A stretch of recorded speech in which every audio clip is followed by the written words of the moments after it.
Have you ever wondered why a tub of popcorn at the movie theater costs more than a full meal outside? Or why a soda that's 30 rupees in a store suddenly becomes 150 rupees inside the cinema? Is it greed? Is it business? Or is it something deeper? Let's dive into the world behind the silver screen, the hidden business model of movie theaters that might just blow your mind. Part 1. The real money is not in the ticket, it's in the snacks. Let's start with a truth many don't know. Movie theaters don't make much money from your ticket. Surprising?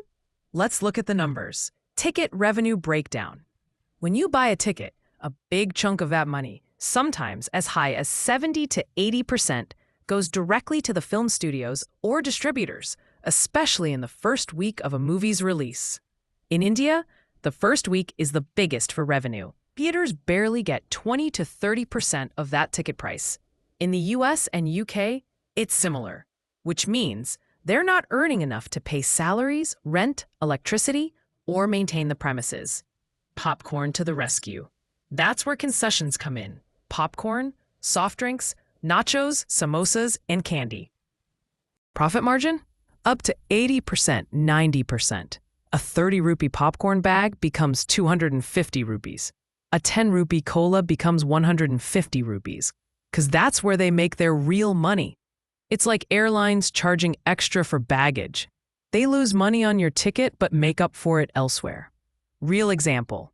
In 2018, AMC Theaters, one of the largest in the US, reported that while ticket sales made more revenue, concessions were far more profitable. They made $5 on popcorn for every $1 they made on ticket sales. So next time you complain about that 250 rupee popcorn, just know it's keeping your theater alive.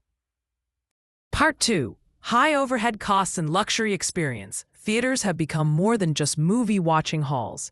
They're now experiences, recliner seats, air conditioning, high-quality projectors, Dolby sound systems. All of that comes at a cost.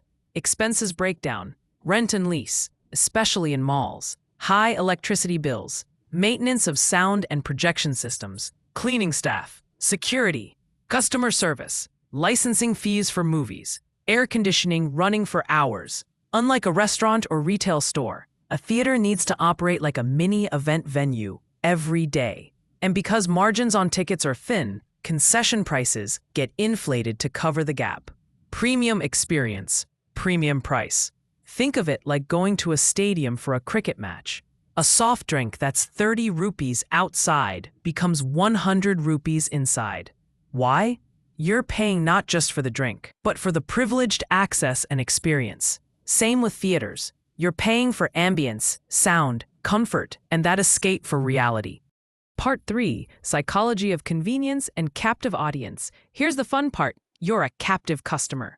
Once you walk into the theater, you can't leave easily. You settled in, you're hungry, and suddenly the smell of buttery popcorn hits your nose. The psychology at play. Limited access. You can't bring outside food. Cravings kick in. Movie watching triggers a snacking urge like Pavlov's bell. No price comparison. Inside the theater, you can't compare prices or go to a cheaper vendor. FOMO. Everyone else is eating. You don't want to miss out. So what happens? Even though you know it's overpriced, you buy it anyway. This is called the captive market model. Think airports. Same rules.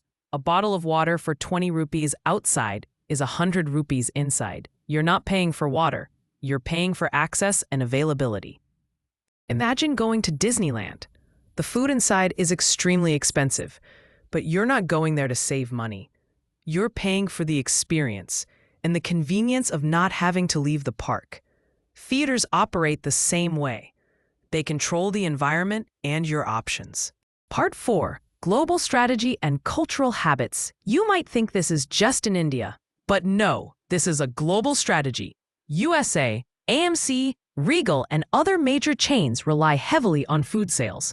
In fact, some even sell alcohol and gourmet meals during screenings. Japan, theaters offer sushi, matcha desserts, and beer. Expensive? Yes, but culturally acceptable because it's part of the experience. South Korea.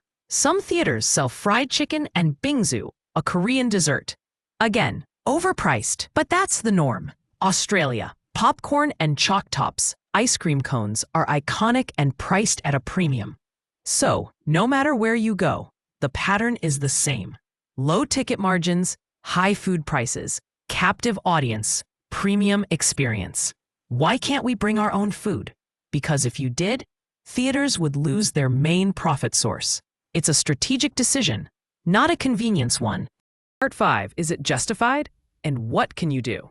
Now comes the big question. Is it fair to charge so much for snacks? The debate. For the theater, they need revenue to survive.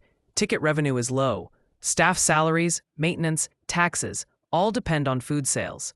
For the consumer, prices feel exploitative. No freedom to bring food. Feels like emotional blackmail. So what's the middle path?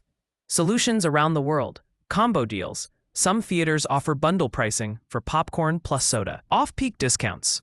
Lower food prices on weekdays. Memberships. Some cinemas allow free or discounted snacks with a loyalty card. BYO days. A few independent theaters allow outside food on special days. Smart consumer tips.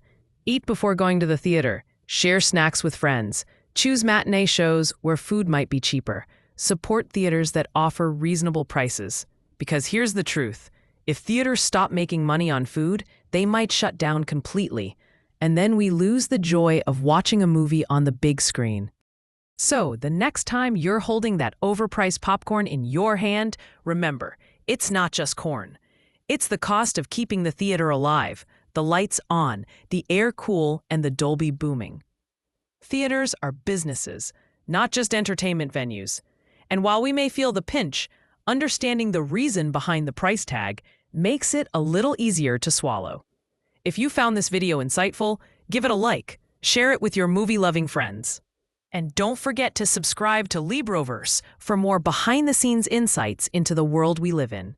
And see you in the next show.